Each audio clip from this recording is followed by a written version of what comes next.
Spring 1943. Across the vast Pacific, Japanese pilots still carried themselves with the confidence of men who believed the skies belonged to them. For nearly 2 years, the Mitsubishi A6M Zero had defined aerial combat in the theater. It was light, agile, and, when first introduced, deadly against the lumbering Wildcats and outclassed P-40s that opposed it. The Zero was a god, recalled Petty Officer Saburo Uchiyama, whose diary was later seized and translated by Allied intelligence. "We could turn inside anything the Americans sent. We feared nothing." But at Bethpage, Long Island, inside the Grumman Iron Works, engineers had been quietly building something designed to change that equation. The F6F Hellcat, broad-shouldered, heavy, and unapologetically rugged, was shaped by the lessons of 1942's bloody campaigns. Survivability was its creed. Build it like a truck, arm it like a battleship, and make sure even a half-trained kid can fly it, said Leroy Grumman, as recorded in company archives. The Hellcat was armed with 6.50 caliber Browning machine guns, carried more armor than any previous U.S. Navy fighter, and packed a massive engine that could propel it past 370 miles per hour. To Japanese eyes, accustomed to fragile yet nimble aircraft, the Hellcat seemed less like a fighter and more like a flying fortress. The first real combat test came on August 31, 1943, during the raid on Marcus Island. Hellcats, a VF-5 from USS Yorktown, swept ahead of strike bombers. At 0930, radar picked up inbound Japanese Zeros. Lieutenant Dick Loesch later wrote, "They came at us in pairs, trying to climb above. I rolled and dove into one. My tracers walked across his fuselage. The Zero lit up and fell, but what struck me was how easily the Hellcat handled. It was like wrestling with a bear that wanted to help you throw punches." Japanese accounts from the island, preserved in the captured 4th Air Group War Diary, paint a different picture. Lieutenant Hiroshi Nishida noted, "These new American planes do not fall when hit. Our fire passes through their wings and still they climb. It is unnatural." 4 Zeros were destroyed that day. None of the Hellcats were lost. The clash repeated itself over Wake Island weeks later. VF-9 Hellcats shredded defending fighters with what after-action reports described as overwhelming firepower. Pilots who had once dreaded Zero encounters now found themselves pressing attacks with confidence. Behind each of these engagements stood American industry. Grumman rolled Hellcats off production lines at astonishing rates, up to 500 a month. Lockheed's P-38 and Vought's Corsair had their admirers, but the Hellcat was designed for carriers, where ruggedness outweighed elegance. The Navy had demanded a workhorse. Grumman delivered one that could both take punishment and deal it out. Japanese pilots began noticing another unsettling fact. The Americans had more planes every month, while Japan struggled to replace even basic losses. By 1943, American shipyards launched new Essex-class carriers, each bringing fresh squadrons of Hellcats. "We could not imagine such abundance," wrote one Japanese officer after the war. "Every time we thought we had destroyed them, twice as many returned." Still, in late 1943, many Japanese clung to belief in their own superiority. The Zero had carried them across half the Pacific. They assumed American machines, heavy and slow, would falter. But those early encounters, the Marcus Island raid, the sweeps over Wake, hinted at a new reality. For the first time, Japanese airmen began to whisper doubts. The Zero's reign of terror, so complete in 1941 and 1942, faced a challenger it could not easily intimidate. By December 1943, 13th Fighter Command reports recorded growing numbers of Japanese losses to Hellcats. The phrase "kill ratio" began to appear in Navy documents, ratios increasingly skewed against the once dominant Zero. What began as a trickle of victories would soon become a flood. The Japanese had not expected it, and they certainly had not imagined that this new machine, rolling from American factories by the thousands, would one day tally a staggering 5,223 confirmed victories. At Grumman's Bethpage plant in 1942, design meetings carried a simple but uncompromising mantra: learn from the Wildcat's wounds and never repeat them. The F4F had fought bravely at Midway and Guadalcanal, but pilots knew its limitations all too well. Slower than the Zero, sluggish in a climb, and without self-sealing fuel tanks in its earliest models. The new fighter would not be built for elegance. It would be built to win. Company records show that Leroy Grumman and Chief Engineer Bill Schwendler insisted on survivability above all. The airplane is a machine, but the pilot is irreplaceable, Schwendler remarked during a 1942 engineering conference, later quoted in the Lockheed Grumman correspondence. The Hellcat carried 212 pounds of cockpit armor, a bulletproof windscreen, and self-sealing tanks that could absorb hits, which would have set a Zero ablaze instantly. Performance was equally vital. By mounting the massive Pratt & Whitney R2800 double wasp engine, 2,000 horsepower of brute force, the Hellcat gained the speed and climb rate to meet or exceed Japanese fighters. It reached 376 miles per hour at altitude, could climb at over 3,000 feet per minute, and boasted a service ceiling of nearly 38,000 feet. By contrast, the A6M Zero struggled above 20,000 feet and bled energy in high-speed dives. U.S. Navy test pilot Robert Hall recorded, "In a vertical dive, the Hellcat does not flutter, does not tear apart. The Zero peels away. Ours can dive to safety, theirs cannot." Equally decisive was firepower. 6.50 caliber Browning M2 machine guns, each with 400 rounds, gave the Hellcat nearly twice the striking power of its predecessor. Navy gunnery reports noted the destructive effect. At 400 yards, a 2-second burst could shred wings and ignite fuel tanks. Japanese diaries attest to the shock.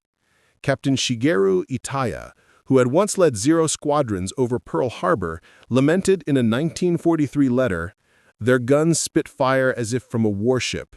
Even a touch upon our wings and we are finished." Then there was production. Between 1942 and 1945, Grumman built 12,275 Hellcats, more than any other naval fighter in history. By late 1943, U.S. carriers deployed them in swarms, entire decks bristling with the broad-shouldered aircraft. In contrast, Japan, crippled by shortages of aluminum, fuel, and trained labor, managed to build just over 10,000 Zeros across the entire war, with declining quality in later years. "We fought not only their pilots, but their factories," said former Japanese Navy officer Minoru Genda during a post-war symposium in 1962. "Our factories were empty, theirs never stopped." Pilot training underscored the contrast. American aviators transitioning from Wildcats praised the Hellcat's forgiving nature. A 13th Fighter Command debrief described it as docile in landing, responsive in climb, and forgiving under stress. This meant new pilots could survive the steep learning curve of combat. Japanese trainees by 1943 often flew obsolete aircraft with barely 100 hours of training before being sent into battle. Attrition eroded not only numbers, but skill. By autumn of 1943, the engineering philosophy behind the Hellcat was proving itself.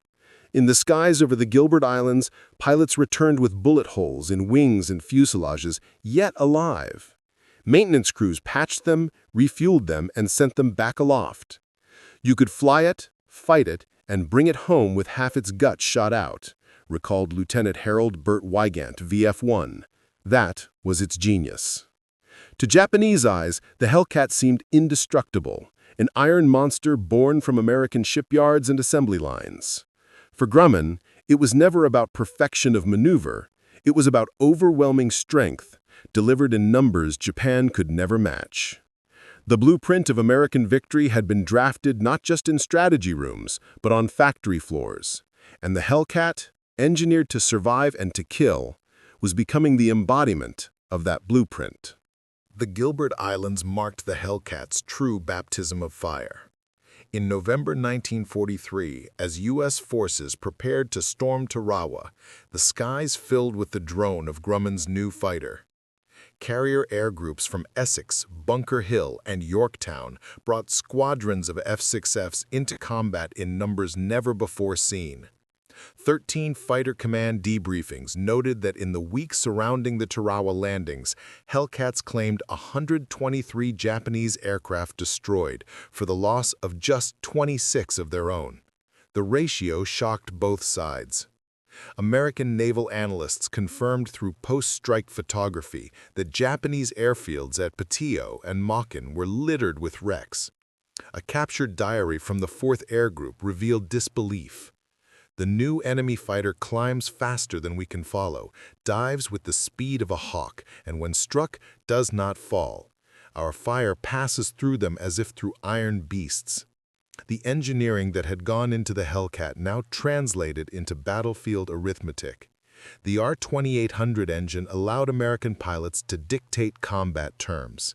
In climb and dive, the Hellcat eclipsed the A6M Zero and Key 43 Oscar.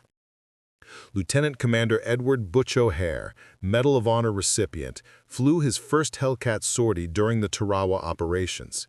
His report described the difference succinctly. The Wildcat was a scrapper. The Hellcat is a brawler with reach. It lets you hit first and hit hardest. Weaponry played its part. Squadron gunnery logs reveal that in coordinated attacks, Hellcats fired devastating converging bursts. One after-action report from VF-16 aboard Lexington described a single division's attack on a formation of Betty bombers. 12 seconds of fire destroyed 4 bombers. The remaining aircraft disintegrated in flames before reaching the fleet. Japanese records from the same engagement admit to the loss of 9 bombers out of a 12-plane strike force. For the men on the ground at Tarawa, the Hellcat's impact was tangible. Marines pinned down on the beaches recalled the sudden roar of American fighters strafing enemy positions with relentless precision. Corporal Jack DeMoss of the 2nd Marine Division later told the National WWI Museum, "The Hellcats flew so low you could see the pilots. They blew apart machine gun nests that were tearing us to pieces. We cheered every time they passed." Statistics confirmed the turning tide. Between November 20th and 23rd, 1943, carrier-based Hellcats accounted for nearly 75% of all enemy aircraft destroyed in the Central Pacific Theater. The ratio of kills to losses reached 4.7 to 1, a figure unprecedented since Pearl Harbor. By contrast, Japanese pilots reported mounting fatigue. A post-war interrogation of Lieutenant Osamu Kudo from the 253rd Air Group revealed, "We flew against a tide of them. Even when we shot one down, 5 more were overhead. We could not match their numbers or their speed." The Battle of Tarawa was brief but bloody. For the Marines, it was a crucible. For the Hellcat, it was vindication. Pilots who had once flown the Wildcat marveled at the difference in survival rates. Combat records from VF-9 showed that 80% of Hellcats damaged by enemy fire still returned to their carriers. One aircraft landed with over 200 bullet holes, its pilot walking away unscathed. Naval commanders took note. Admiral Chester Nimitz's staff issued a December 1943 report summarizing air operations. The Hellcat has established air supremacy in the Central Pacific. Its durability and firepower surpass enemy capabilities in all measured engagements. For Japan, the Gilberts signaled a new reality. The Zero, once untouchable, was now being hunted. American production ensured that every new offensive would bring more squadrons, more firepower, and more Hellcats. As one Japanese officer bitterly concluded in an interrogation years later, the Zero was our blade. The Hellcat was their hammer. A blade cannot stop a hammer. By the end of 1943, the hammer had fallen, and in its fall it shattered the myth of Japanese aerial invincibility. In January 1944, the U.S. Navy launched its first major offensive of the new year, the assault on the Marshall Islands. Strategically, the campaign marked the collapse of Japan's outer defensive ring. Operationally, it was the first time that Hellcats flew in overwhelming concentrations, saturating the skies above Kwajalein, Roe Namur, and Eniwetok. Carrier air groups from Essex, Intrepid, and Yorktown deployed over 300 F6Fs. This concentration dwarfed the defending force of the Japanese 22nd Air Flotilla, which could muster fewer than 80 operational aircraft across the entire Marshall's chain. Combat records from 13th Fighter Command's liaison with the fleet noted, enemy resistance was sporadic and uncoordinated. In contrast, Hellcat formations attacked in disciplined sweeps, with divisions rotating seamlessly between interception and ground support. The results were devastating. Between January 29th and February 5th, 1944, Hellcats were credited with 201 confirmed aerial victories against the loss of only 29 of their own. U.S. Navy after-action reports documented the destruction of nearly every operational Japanese aircraft in the Marshalls. Post-strike reconnaissance showed wrecked Zeros lined up like dominoes on Roe's airfield. Japanese diaries captured after the campaign revealed despair. One pilot of the 755th Kokutai wrote, "We rise with courage, but the sky belongs to the Grumman. It is armored like a tank, climbs like a hawk, and carries more bullets than we can endure. Even our most skillful turns cannot free us." The durability of the Hellcat was again on display.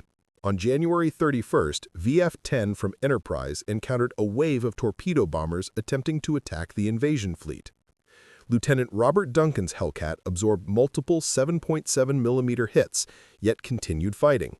His report recorded, "Controls stiffened, but the engine ran true. I downed one bomber and chased the rest until fuel dictated return." Aircraft inspection later found 87 bullet strikes in his fuselage and wings. For the Marines storming Kwajalein, the Hellcats were angels overhead. First-hand accounts tell of repeated strafing runs that silenced pillboxes and bunkers. Corporal James Fitzgerald later recalled, "Every time we thought the fire was too heavy, the Hellcats came down like thunder. You could feel the heat of their guns. They gave us ground we couldn't have taken alone." The Japanese defenders recognized the futility of their position. Interrogations of surviving officers after the war paint a grim picture. Captain Hiroshi Shibata of the 22nd Air Flotilla testified in 1946, "We had no replacements, no reserves, and no fuel. The Americans had carriers that seemed without number, and from them arose these Grumman machines that never ended." Statistics underscored the imbalance. By the end of February, Japan had lost over 250 aircraft in the Marshalls, destroyed in the air, on the ground, or scuttled for lack of parts. The U.S. Navy's Hellcat losses for the entire campaign stood at 49. The kill-to-loss ratio approached 5-1, solidifying a trend that had begun at Tarawa. Equally significant was the Hellcat's contribution to the doctrine of fast carrier task forces. The Marshalls proved that concentrated naval air power, built around F6F squadrons, could project sustained dominance across hundreds of miles of ocean. Admiral Raymond Spruance's staff noted in their campaign summary, "The Hellcat is the central element of carrier supremacy. It destroys enemy air, protects the fleet, and clears the way for amphibious assault." For Japanese pilots, the psychological toll was severe. Veteran flyers who had once fought over the Coral Sea and Guadalcanal realized the era of parity was gone. Lieutenant Kiyoshi Murakami, interviewed in 1945, reflected, "We expected losses. We did not expect annihilation. Against the Hellcat, even the most skilled maneuver was only delaying the inevitable." The Marshalls were not merely another step westward across the Pacific. They were the crucible in which the Hellcat proved itself not just as a successor to the Wildcat, but as the weapon that would carry the U.S. Navy through the rest of the war. The numbers told the story. Japan's outer perimeter shattered, its elite pilots dwindling, and the skies increasingly filled with the roar of Grumman's hammer. By February 1944, the outcome of the air war in the Central Pacific was no longer in doubt. The Hellcat had seized command of the skies, and it would not relinquish it. By June 1944, the Pacific War had entered a decisive phase. The American drive into the Marianas threatened Japan's inner defensive zone, placing Saipan, Guam, and Tinian within reach of U.S. forces. More critically, the seizure of these islands would allow B-29s to strike the Japanese home islands. Tokyo could not afford to lose them. Thus, when the U.S. Fifth Fleet approached, the Imperial Japanese Navy committed nearly every available carrier and land-based unit to halt the advance. The result was the Battle of the Philippine Sea, known to history as the Great Marianas Turkey Shoot. At the center of it all was the F6F Hellcat. By the summer of 1944, over 20 carrier air groups operated Hellcats as their primary fighter. Nearly 550 of them rose from the decks of Enterprise, Essex, Yorktown, Lexington, Hornet, and other carriers during the battle. The Japanese, by contrast, entered the fight with roughly 430 carrier-based aircraft and an additional 300 land-based planes. But what looked balanced on paper was anything but. Japanese pilots were increasingly green, rushed through accelerated training programs after the losses of 1942 and 1943. In contrast, U.S. Navy pilots were seasoned veterans, schooled in coordinated tactics perfected over successive campaigns. The opening clashes on June 19, 1944 set the tone. Radar pickets detected inbound Japanese raids over 150 miles from the fleet. Hellcats scrambled in disciplined waves, guided to intercepts with deadly precision. The first raid, 69 aircraft strong, was intercepted well before reaching the carriers. After 20 minutes of furious combat, 42 Japanese planes were confirmed destroyed. Only one Hellcat failed to return. Throughout the day, the pattern repeated. Strike after strike broke apart under the Hellcat's guns. Pilots recalled the strange mixture of intensity and inevitability. Lieutenant Alexander Vachu of VF-16 achieved 6 kills in a single mission, downing a half-dozen Judy dive bombers in less than 10 minutes. His combat report, later preserved in naval archives, simply noted, "They came in line astern. I rolled in behind and picked them off in turn. Ammunition expended, 360 rounds." By dusk, U.S. forces claimed 373 Japanese aircraft destroyed in the air, with another 50 lost on the ground. Total American losses, 30 Hellcats and 20 other aircraft. The kill ratio, better than 10-to-1, was without precedent. Post-war Japanese sources confirmed the devastation. The 601st Naval Air Group reported only 35 aircraft operational the morning after the battle. Veteran pilot Lieutenant Saburo Sakai later wrote, "Our carriers had become empty decks. We looked up, and the sky belonged entirely to the Hellcats." Durability again played a decisive role. Dozens of Hellcats returned to their carriers shot full of holes. One VF-15 pilot landed aboard Essex with a dead engine, his cockpit canopy shattered by machine gun fire. He walked away without a scratch. Maintenance crews patched the aircraft and had it flying again within days. For the Japanese, the battle was more than a tactical defeat. It was a strategic catastrophe. The loss of so many trained pilots and aircraft ended the offensive capability of the Imperial Japanese Navy. Admiral Jisaburo Ozawa's carriers limped away, their flight decks nearly barren. American analysts later observed that Japan never again mounted a coordinated carrier strike. For the Hellcat, the Marianas were its crowning moment. It had transformed from a promising replacement into the unquestioned master of the Pacific skies. Official U.S. Navy records credited Hellcat pilots with 515 enemy kills during the battle, the vast majority of aerial victories. The Marines who landed on Saipan and Guam knew the significance. Sergeant Frank Lopez of the 4th Marine Division wrote home, "The Hellcats flew so thick they cast shadows like clouds. When Japs tried to fight, they didn't last long. We saw burning planes fall like meteors into the sea." By the end of June 1944, the Pacific Air War had passed a point of no return. The Zero, once feared, was obsolete. Japanese air power, once the spearhead of expansion, was broken. And the F6F Hellcat, Grumman's rugged brawler, had delivered the decisive blow. By October 1944, the Pacific War had circled back to where it began, the Philippines. For the United States, General Douglas MacArthur's promise to return carried both strategic and symbolic weight. For the Imperial Japanese Navy, the defense of Leyte Gulf represented their final chance to halt the American tide. Once again, the F6F Hellcat would be at the center of the storm.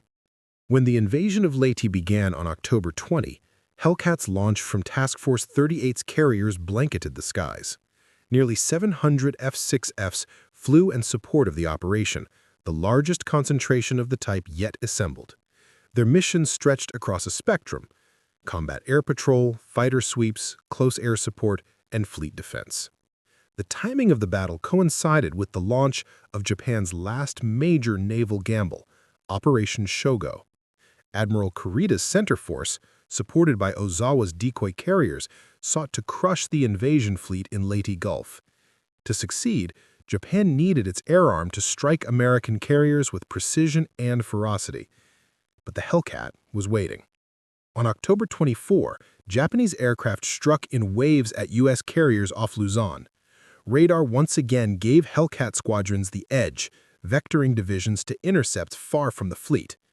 In a single day of combat, later known as the Battle of the Sibuyan Sea, Hellcats claimed 200 aerial victories.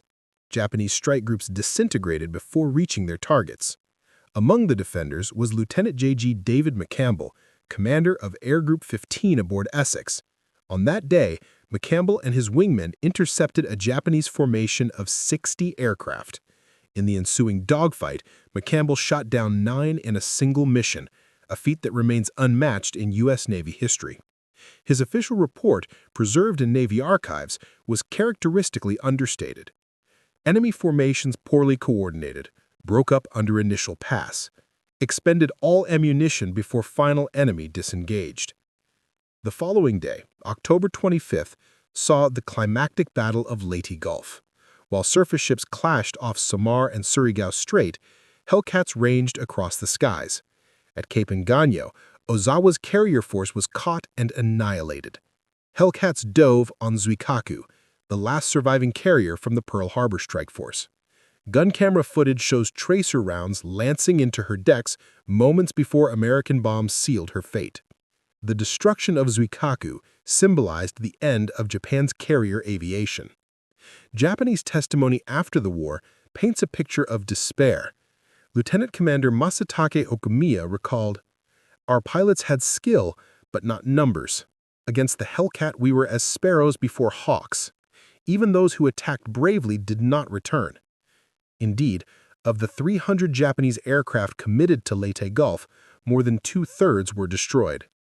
For Hellcat pilots, the campaign also introduced a new and chilling element: the Kamikaze. On October 25th, the first organized suicide attacks struck the U.S. fleet. Hellcats intercepted many of the inbound planes, but some broke through. St. Lo became the first carrier sunk by kamikaze attack. Squadron debriefings recorded the shock of seeing Japanese pilots deliberately dive into ships.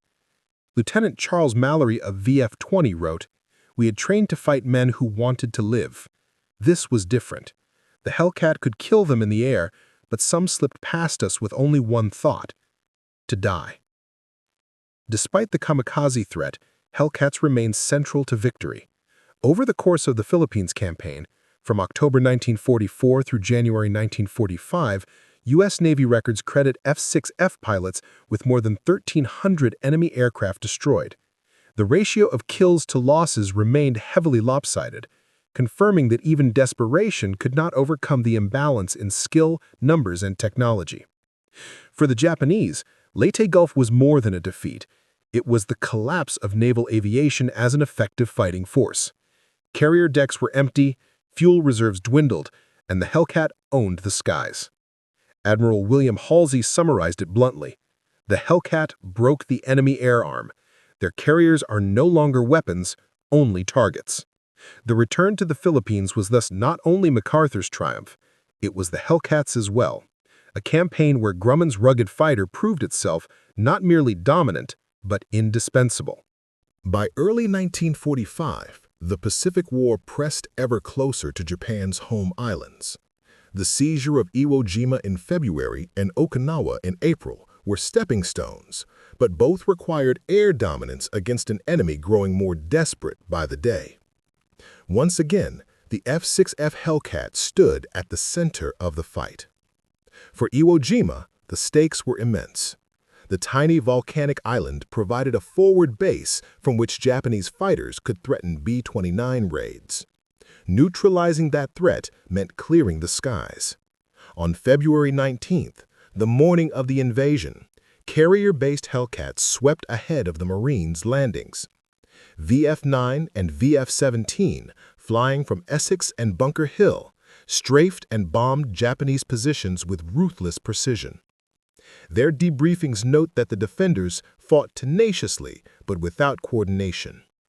Hellcats claimed 31 kills in the first 3 days of the campaign, while providing nearly continuous close air support for the Marines clawing their way up Mount Suribachi.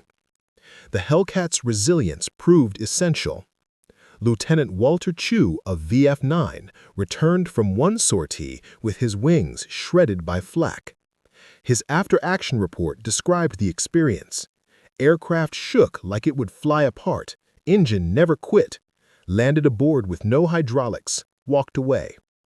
Marines on the ground watching the battered fighter limp back to its carrier cheered as though it were a victory in itself. But it was Okinawa that tested the Hellcat like no other campaign.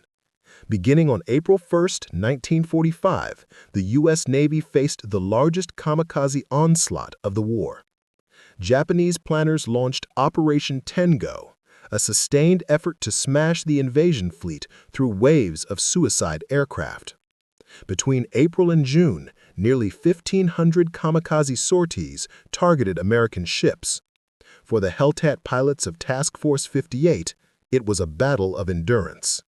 From dawn to dusk, Hellcats orbited in combat air patrols, intercepting raids before they reached the fleet.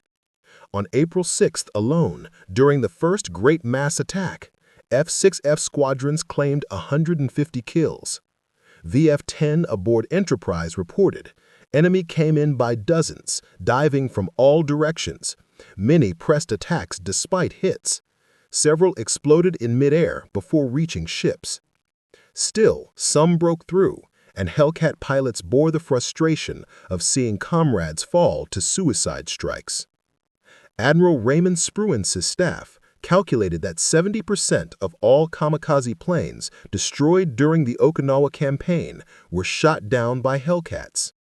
Statistics compiled by the U.S. Strategic Bombing Survey confirmed that in the 3-month battle, F-6F pilots accounted for more than 900 kills. Losses were heavy. 245 Hellcats failed to return, but the alternative would have been catastrophic. For those in the fleet, the presence of Hellcats overhead meant survival. A sailor aboard Laffey, one of the most heavily attacked destroyers, later testified, "We saw the Grummans dive into the middle of kamikazes. They came in guns blazing, one after another. Without them, none of us would have lived to tell it." Japanese testimony captured after the war underscores the futility of their efforts. Lieutenant Yoshiwo Endo, a kamikaze pilot whose attack failed when his Zero was intercepted, explained, "We knew the Hellcats would come. Their bullets tore through our formations before we could even see the ships. But still we flew. It was duty, not hope." By Okinawa's end in June 1945, the cost had been staggering. More than 12,000 American dead and wounded, and the near destruction of the Imperial Japanese Navy's remaining air arm. For the Hellcat, however, the battle confirmed its reputation not just as a weapon of offense, but as the shield of the fleet. Naval historians later judged Okinawa as the most severe test of American naval aviation. And in every tally of victories, Hellcats dominated. They had met Japan's final storm head-on, and though battered, emerged as the indispensable guardian of the Pacific. By the summer of 1945, the Hellcats' war was nearly won.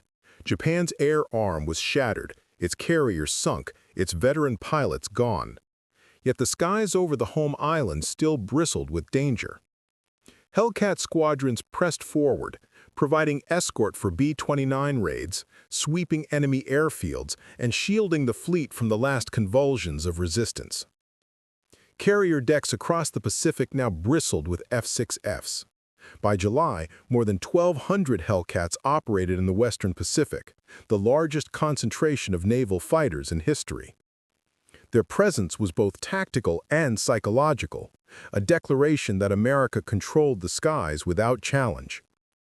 The raids on Kyushu and Honshu in July 1945 showcased the Hellcats' role as both sword and shield.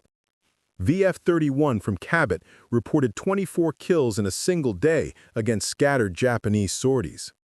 Gun camera footage preserved by the Naval History and Heritage Command shows F-6Fs cutting through formations of K-84 Franks and N-1K Georges, Japan's last modern fighters. Despite their performance, these aircraft were flown mostly by undertrained youths, many with fewer than 100 hours in the cockpit. The result was carnage. U.S. Navy records credited Hellcats with 476 kills during the final summer of the war, at the cost of 162 of their own. For many pilots, the final missions carried a strange mix of danger and futility. Ensign Howard Loesch of VF-83 later told the 1985 Pacific Theater Veterans Reunion, "We were still fighting hard, but the outcome was certain. You could see it in the way the enemy flew, brave but doomed." The Kamikaze threat lingered to the very end. In July, off Okinawa, Hellcats intercepted yet another wave of suicide aircraft. One division from VF-6 destroyed 10 attackers in under 15 minutes. Yet a single plane slipped through and struck Randolph, killing 25 sailors. For pilots, the moment underscored the cruel paradox. Even total air superiority could not guarantee safety against men who no longer sought to live. When Japan finally surrendered in August 1945, the numbers told the Hellcat story.